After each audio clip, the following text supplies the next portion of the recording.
In today's video, I am going to teach you how to set the properties that appear when creating records in HubSpot. This is a helpful setup because it controls which fields your team sees when they create a new record, and it helps everyone enter consistent information from the start. I will walk you through where to find the setting, how to choose the properties you want, how to make certain fields required, and how to arrange everything in a clean order. Start by going into your HubSpot settings. From there, find the section for Objects. In the Objects area, select Contacts, since we are customizing the Create form for the contact object. If you want to do this for a different object later, like companies or deals, the process is very similar, but for now, stay in Contacts so you can follow along exactly. Once you are in the Contacts object settings, look for Record Customization. Open that, and then choose the option to customize the Create Contact form.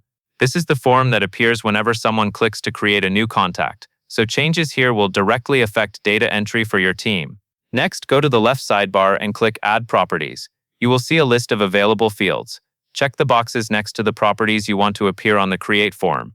A good tip is to focus on fields that your team truly needs at the moment of creation, so the form stays quick to complete and does not feel overwhelming. After you select the properties, you can make certain ones mandatory. Find the required option next to any property you want to enforce, and check that box. Use required fields carefully. Required properties are great for essentials like a key identifier or lead source, but too many required fields can slow people down. Now organize the layout. In the center pane, drag and drop the properties to change their sequence. Put the most important fields near the top so they are easy to see first, and group related fields together to make the form feel more intuitive. When everything looks right, click Save in the top right. That publishes your changes and sets the updated Create form live for all users. That covers everything you need to know, and that is all there is to it.